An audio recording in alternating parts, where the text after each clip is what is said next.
আসসালামু আলাইকুম আমার প্রিয় ভাই বোনেরা। আজকে আমি এদিকে ডাবলি বা চটপুরির ডাল নিয়েছি। তো এটি আজকে আমি চটপুটি বানাবো। তো এইজন্য আমি এদিকে ৪ ঘন্টা ভিজিয়ে রেখেছিলাম ডালগুলো। তো ভালো মতন ধুয়ে আমি এই যে চুলায় বসিয়ে দিলাম। এখন আমি এটি সিদ্ধ করে নিবো। তো আমি একটু ঢেকে দেবো সিদ্ধ করার জন্য। আর এটাকে আমি পানি দিয়েছি, পরিমাণ মতো পানি দিয়েছি। এই তো বলক এসে পড়েছে। আর আমি এটা কোনো রকম সোডা ইউজ করব না। কারণ আমি বৃষ্টির পানিটা ইউজ করেছিলাম। আর যাদের ঘরে যে বৃষ্টির পানি থাকে, তো এটা যদি ডালে দেন তো আর সোডা দেওয়ান লাগে না। এটা এমনিই মানে সিদ্ধ হয়ে যায়। তো আমি এজন্য বৃষ্টির পানিটাই ব্যবহার করেছিলাম। দেখুন একদম বলক আসতে না আসতেই প্রায় অর্ধেক সিদ্ধ হয়ে গেছে। আর একটু ঢেকে দেব। তারপরে আমি পর্যন্ত অপেক্ষা করছি। এই তো দেখুন একদম সিদ্ধ হয়ে উপরে ছোলাগুলো ভেসে উঠছে। আর আমি ছোলাগুলো সবগুলো ফেলে দিব। মানে যতটুক পারবো আমি ততটুকুই ফেলে দিব। সবগুলো ছোলা ফেলে দিব। তো এই তো আমি ছোলাগুলো সব উঠিয়ে নিচ্ছি। উপর থেকে সবগুলো ছোলা ভেসে উঠছে। তার মানে এটি সিদ্ধ হয়ে গেছে। আর সিদ্ধ হয়ে গেলেই উপরের ছোলাগুলো ভেসে উঠে। আমি আপনাদের দেখিয়ে দিচ্ছি উপরের চোকলা যেটা ওটা আমি ফেলে দিচ্ছি। এই তো আমি সবগুলো দেখুন ফেলে দিয়ে যে এমনটা হয়েছে। আর সিদ্ধটা দেখুন কতটা সুন্দর সিদ্ধ হয়েছে। আস্ত রয়েছে আবার কোনোটা গলে গেছে এমন সিদ্ধ হয়েছে। তার মানে এটা চটপুরির জন্য পারফেক্ট। গরমের জন্য আমি ধরতে পারছিলাম না, প্রচুর গরম। তো দেখুন কয়েকটা গলে গেছে আবার কয়েকটা সিদ্ধ হয়ে মানে আস্ত রয়েছে। তার মানে এটাই চটপুরির জন্য পারফেক্ট সিদ্ধ হওয়া। এখন আমি আর সিদ্ধ করব না। এদিকে একটু হলুদ দিয়ে দিব আর কাঁচা মরিচটা দিয়ে দিচ্ছি। আর হলুদটা আপনারা প্রথমেই দিতে পারেন। কিন্তু আমার খেয়াল ছিল না। এজন্য আমি আবার পরে দিয়েছি। তো এটা এখন আমি আরেকটু বলক আনাইয়া তারপরে আমি রেখে দেব।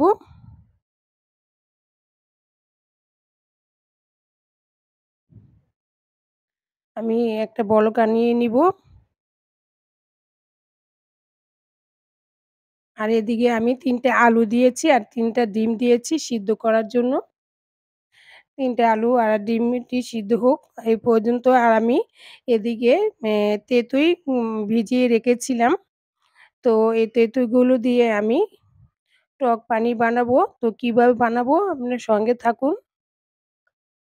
তো তেঁতুইগুলো আমি ভালো মতন কষলিয়ে নিচ্ছি যাতে শুধু পানিটা নেব আর বাকি যে খোসাগুলো আঁশগুলো থাকবো সবগুলি আমি ফেলে দিব। আমি সবগুলি ভালো মতন ফেলে দিয়েছি। এখন শুধু পানিটা নিয়েছি। তো এর সাথে আমি সামান্য একটু লবণ দিয়ে দিলাম। একটু চটপটি মসলা দিয়ে দিচ্ছি। আর একটু শুকনো মরিচের গুঁড়াটা মানে শুকনো মরিচের মানে ভাজা মরিচ আরকি ওটা আমি একটু গুঁড়ো করে দিয়েছি। আর সাথে কাঁচা মরিচটাও দিয়েছি। তো এটি ভালো মতন আমি মিশিয়ে নিচ্ছি। তো এটা পুরোটাই সম্পূর্ণটাই হয়ে গেছে।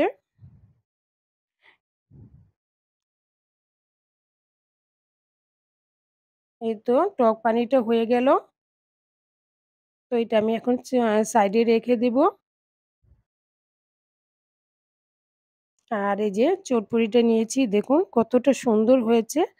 আর চটপটিটা করলাম একবারে গলে যায় নাই আবার একবারেও আস্ত হয়নি। কিছুটা গলে গেছে আবার কিছুটা আস্ত রয়েছে। যে এটাই পারফেক্ট মানে এটাই চটপটির জন্য পারফেক্ট সিদ্ধ হয়েছে। আর আপনি সিদ্ধ করতে যদি এদিকে সোডাও ইউজ করতে পারেন। তো আমি সোডা দিইনি। এমনি সিদ্ধ হয়ে গেছে। আর এই যে আলুটি সিদ্ধ করে নিয়েছিলাম, এটা আমি একটা আলু ভেঙে দিচ্ছি।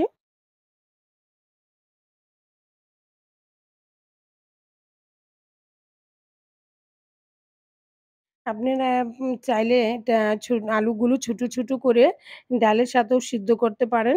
কিন্তু আমার মনে হয় এভাবে দিলেই চটপটিটা বেশি টেস্টি লাগবে। এজন্য আমি আলু সিদ্ধ করে তারপরে দিয়েছি। আমি ভালো মতন মিশিয়ে নিচ্ছি যাতে আলুগুলোর মধ্যে এম ডালগুলো মানে মিশে যায়। সাথে আমি এদিকে একটু সামান্য একটু জিরার গুঁড়া দিয়ে দিলাম আর একটু ধনের গুঁড়া দিয়ে দিলাম। আপনারা চাইলে এটা ইয়ের মধ্যে চটপটির ডালের মধ্যেও আগে দিতে পারেন। আর একটু ভাজা মসলাটা মানে এম মরিচের গুঁড়াটা দিয়েছি। আর এদিকে কাঁচা মরিচটা দিয়েছি। আর চটপটির মসলাটা দিয়ে দিলাম। সাথে অল্প একটু পেঁয়াজ কুচি দিয়ে দিয়েছি। তো এটি আমি ভালো মতন এখন মিশিয়ে নেব। এই যে অল্প একটু টক পানিও দিয়ে দিচ্ছি। আমি যেহেতু আলুটা দিয়েছি এর জন্য সবগুলো মিশিয়ে একসাথে যাতে মসলার সবগুলোর মধ্যে মিশে যায়। এই তো ভালো মতন আমি মিশিয়ে নিয়েছি। দেখুন কতটা সুন্দর হয়ে গেছে। এখন আমি একটু পরিবেশন করে নেওয়ার জন্য একটু সুন্দর করে সাজিয়ে নিব।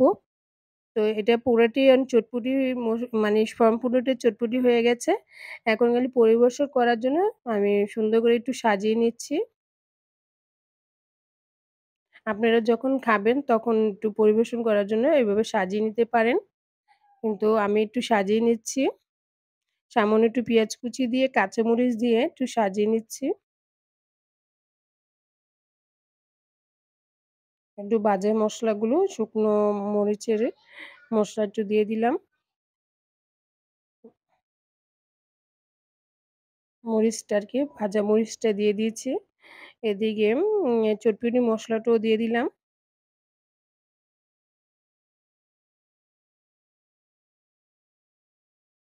টক পানিটাও দিয়ে দিচ্ছি। আমি এটা সম্পূর্ণটাই একটু সাজিয়ে দিচ্ছি যাতে খাওয়ার জন্য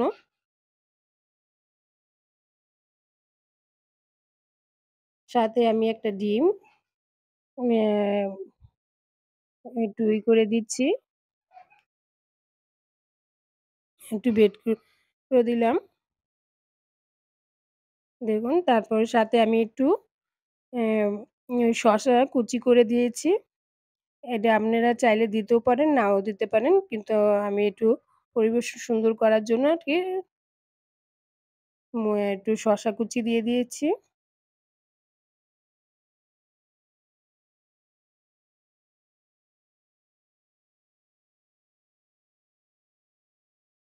সাথে ফুচকাটা দিয়ে দিলাম।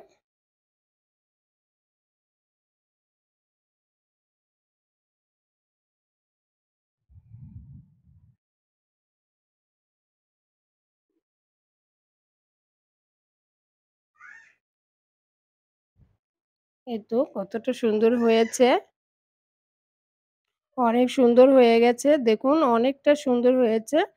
এখন যদি এটা খাওয়া যায় একদম পারফেক্ট চটপটি হয়ে যাবে। দেখুন কতটা সুন্দর হয়েছে। তো আমি একটু খেয়ে আপনাদের দেখিয়ে দিচ্ছি যে কতটা টেস্টি হয়েছে। এভাবে যদি চটপটি গরম, গরম চটপটি খান তাহলে আসলে কতটা টেস্টি আপনারা বুঝতে পারবেন। অনেক টেস্টি হয়েছিল। তো এইভাবে সবাই বানিয়ে খাবেন। তো উম যারা আমার চ্যানেলে নতুন এসেছেন অবশ্যই একটা সাবস্ক্রাইব করে রেখে দিবেন।